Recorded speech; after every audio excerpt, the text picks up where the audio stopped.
Bismillahirrahmanirrahim. Assalamualaikum warahmatullahi wabarakatuh. Bismillah, walhamdulillah, wassalatu wassalamu ala rasulillah. Hai para jemaah fikih nikah, mudah-mudahan kita semuanya selalu berada di dalam keadaan sehat walafiat.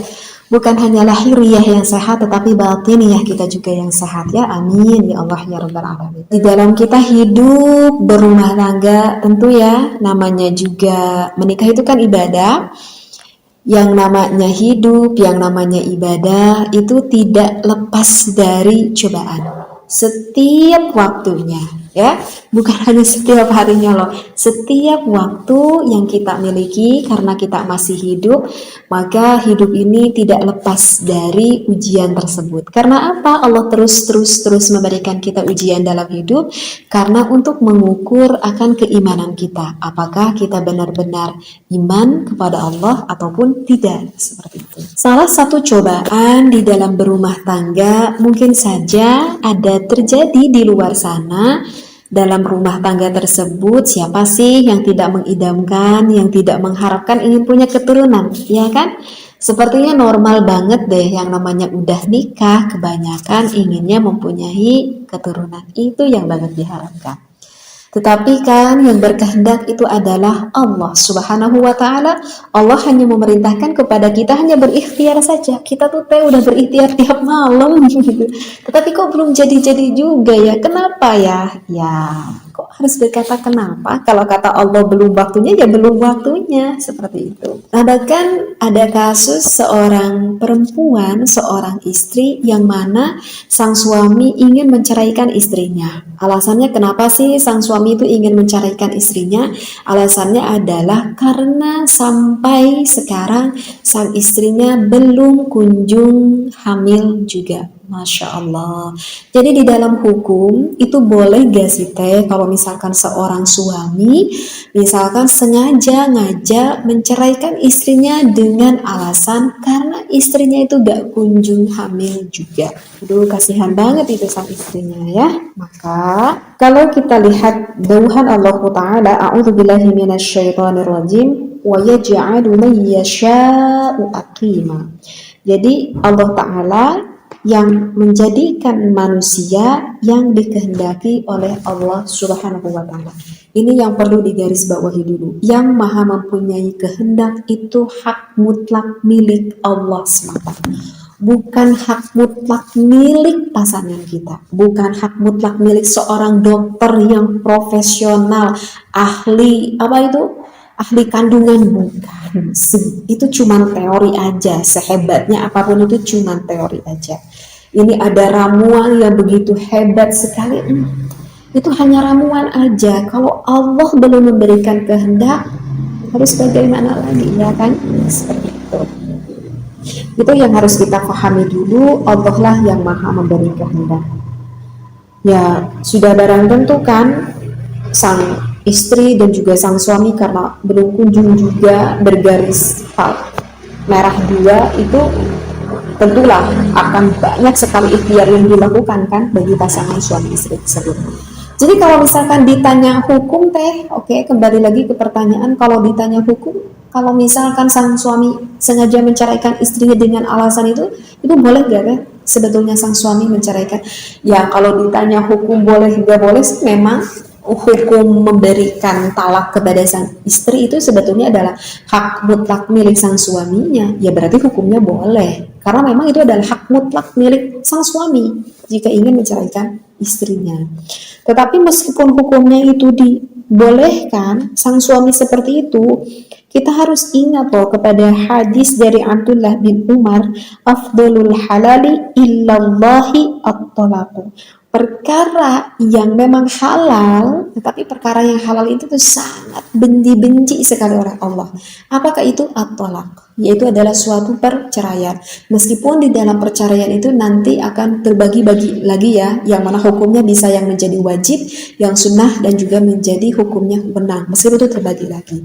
Sehingga meski kita ingat di dalam hadis ini, wahai seorang suami, meskipun ini dihalalkan, tetapi bisa dikatakan Allah tidak menyukai jika sang suaminya melakukan hal seperti itu, ya. Jadi ya bagusnya gimana teh kalau begitu? istriku tuh belum kunjung juga. Ya bagusnya kita berikhtiar. Aku tuh udah berikhtiar. Ya terus saja kita berikhtiar. Sampai kapan aku harus berikhtiar? Ya sampai sekehendak kamu mau. Sampai sekehendak kamu mau gitu. Ya terus saja kita kewajiban oleh Allah hanya berikhtiar. Ya aku udah capek teh, udah berobat ke dokter, udah makan ramuan-ramuan ahli kampung, udah ini, udah itu, aku udah capek. Ya sekarang ikhtiar aku hanya melakukan hubungan aja dengan istrimu. Ya kalau kamu mampunya itu ya lakukan aja terus itu, seperti itu ya. Karena innallaha la yughayyiru ma biqaumin hatta yughayyiru ma bi anfusihim. Allah itu nggak akan merubah pada suatu kaum kecuali kalau kaum tersebut yang mau berubah. Sekali lagi Allah tuh gak akan merubah akan suatu kaum kalau kaumnya itu tersebut yang mau berubah, seperti itu. Jadi kalau menurut saya kata cerai itu bukan suatu solusi. Wahai seorang suami, menceraikan istrinya itu bukan suatu solusi. Kenapa bukan suatu solusi? Ya karena tadi hak mutlak yang menciptakan seorang manusia kan itu hanyalah Allah semata. Emangnya iya teh, karena aku ceraikan ya karena setelah diperiksa ke dokter ternyata yang punya penyakit itu adalah istri aku. Aku tuh sehat. Iya, mungkin pada saat ini istri kamu yang sakit dan kamu yang sehat. Kita tidak tahu pada esok hari mungkin saja istri kamu itu Allah sehatkan dan mungkin saja kamu oleh Allah disakitkan. Ya kan? Itu tidak ada yang sulit loh bagi Allah, seperti itu. Sekarang kamu menceraikan istri kamu, misalkan lantas kamu menikah lagi dengan wanita yang lain, apakah kamu bisa meyakinkan ketika menikah lagi dengan wanita lain kamu akan mudah lagi akan mudah mendapatkan suatu keturunan? Kita pun nggak tahu juga ya kan. Jadi kalau menurut saya, wahai suami, itu bukan solusi yang baik, seperti itu. Baik, mungkin di sini mudah-mudahan ini bermanfaat. Saya ingin memberikan sedikit tips untuk di luar sana yang sampai saat ini sedang berjuang ingin mendapatkan suatu keturunan ataupun ingin mendapatkan suatu momongan yang lucu begitu ya. Mungkin bagi kalian itu sudah berikhtiar ke sana ke sini, tentulah yang namanya pengen itu pasti akan berikhtiar ya, karena kita tuh punya keinginan. Maka tips yang pertama, coba kita bersihkan dulu hati kita. Ya, kita bersihkan dulu hati kita dengan cara apa teh? Membersihkan hati dengan cara pertama, semakin banyak bertolabul ilmi, semakin banyak memperdalam ilmu agama, wabil khusus di dalam ilmu tauhid.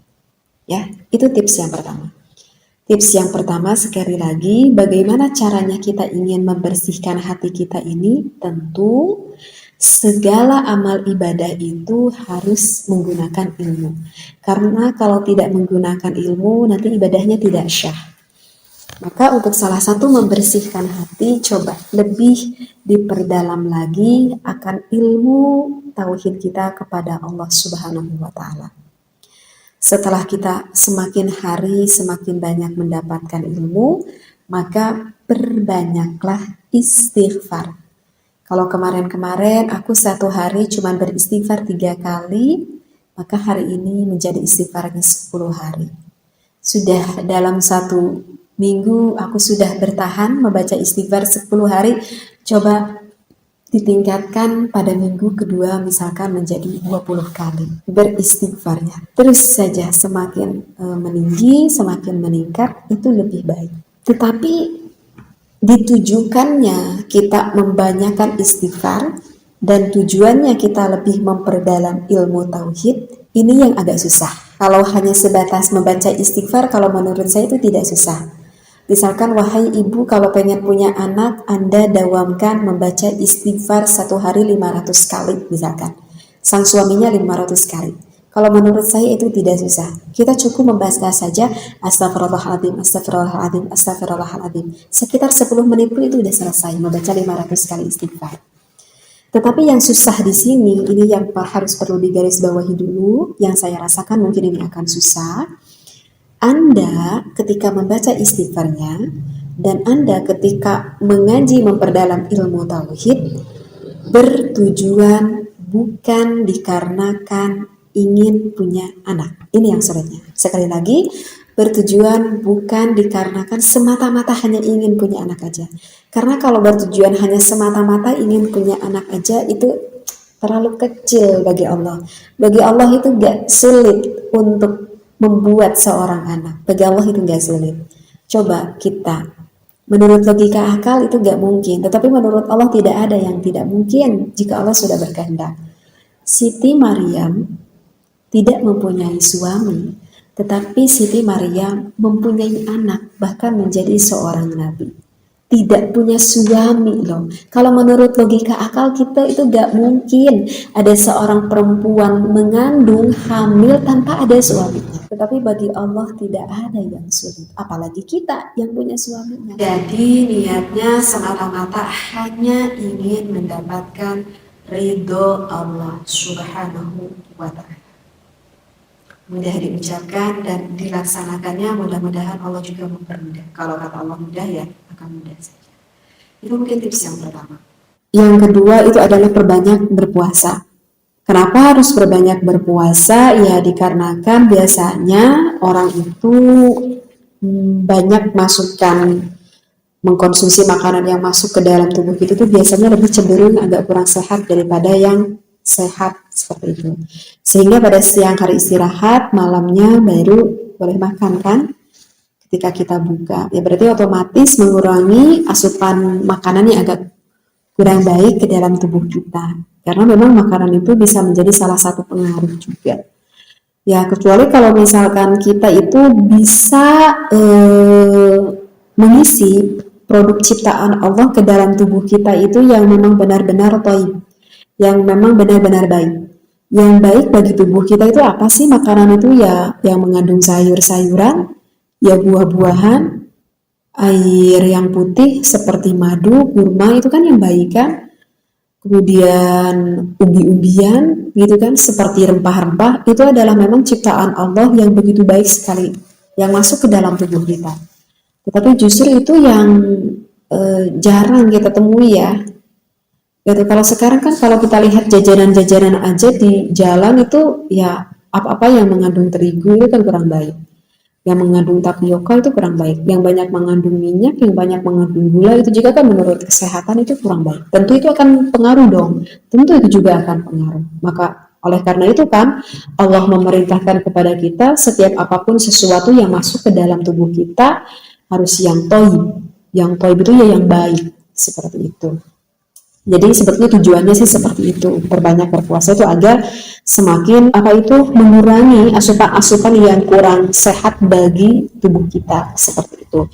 Dan ya tentunya yang terakhir ya kita harus berikhtiar semampu kita. Dan ingat berikhtiarnya harus ke yang baik ya, dengan jalan yang baik maksud saya, jangan dengan jalan yang tidak diridhai oleh Allah Subhanahu wa Ta'ala. Terkadang saking udah kepengen, udah berikhtiar ke dokter, berikhtiar ke sana, berikhtiar ke sini, ujung-ujungnya berikhtiar misalkan ke orang pintar misalkan, berikhtiarnya ke dukun misalkan gitu. Nah, itu yang bertentangan kan dengan agama. Jangan sampai terjerumus ke sana ya. Ikhtiar kita yang diberikan oleh Allah, kita tingkatkan rasa tawakal kita kepada Allah, kita tingkatkan rasa ikhlas kita kepada Allah. Karena ya punya anak, tidak punya anak, sebetulnya Allah itu lebih tahu kemaslahatan bagi diri kita seperti itu. Ya karena na'udzubillahi min dzalik, ada di dalam sebagian riwayat seorang ibu dan bapaknya yang tadinya mau masuk ke dalam surganya Allah tidak jadi. Dikarenakan apa? Dikarenakan anaknya, sehingga ibu bapaknya tersebut menjadi ahlun nar bareng dengan anaknya. Na'udzubillahi min dzalik. Untuk apa kita punya anak tapi justru anak kita yang akan menjerumuskan kita ke dalam nerakanya Allah. Na'udzubillah. Seperti itu. Jadi ya meskipun kita sampai sekarang belum dikarunia anak, ya menurut Allah ini yang lebih maslahat. Seperti itu ya. Dan mungkin untuk yang terakhir, perbanyaklah bersedekah. Seperti itu. Insya Allah dengan ikhtiar-ikhtiar ini Allah mempermudah membersihkan hati kita sehingga kita dimudahkan oleh Allah mendapatkan suatu momongan. Dan setelah mendapatkan momongan pun ya itu kan tanggung jawab dari Allah yang harus Kita pikul kan seperti itu ya, bukan hanya sekedar punya anak, anaknya harus kita rawat, harus kita didik di jalan yang diridhoi oleh Allah Subhanahu wa taala sehingga anak kita menjadi anak yang soleh dan juga solehah. Amin ya Allah ya rabbal alamin. Mudah-mudahan bermanfaat. Wallahu a'lam wabillahi taufiq wal hidayah. Wassalamualaikum warahmatullahi wabarakatuh. Dan jika kamu mendatangi istri kamu, berhubungan, jika hendak berhubungan dengan istri, faqul, maka bacalah Bismillahirrahmanirrahim. Wa alaika wa idza ataita ahlak, dan jika kamu mendatangi istri kamu, berhubungan, jika hendak berhubungan dengan istri, faqul, maka bacalah Bismillah, Allahumma jannibna syaitan wa jannibis syaitan ma razaqtana. Bacalah Bismillah sebelum kamu melakukan hubungan intim, dan mohonlah ya Allah, hindarkanlah kami daripada pengaruh setan, dan hindarkan setan pula dari apa yang Engkau berikan kepada kami dari turunan. Dalam satu hadis Rasulullah sallallahu alaihi wasallam bersabda, "Lau anna ahadakum idza ata ahlahu faqala bismillah Allahumma jannibna syaitan wa jannibish syaitan ma razaqtana,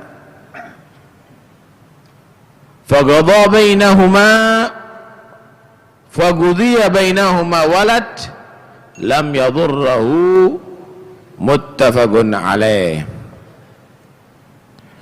Seandainya seorang di antara kamu jika mendatangi istrinya, dimulai dengan bismillah dan membaca doa tadi, kemudian dari hubungan itu ditakdir dia mempunyai anak, lam yadurruhu, maka tidak mempengaruhi setan kepada itu anak, dijaga oleh Allah Subhanahu wa ta'ala.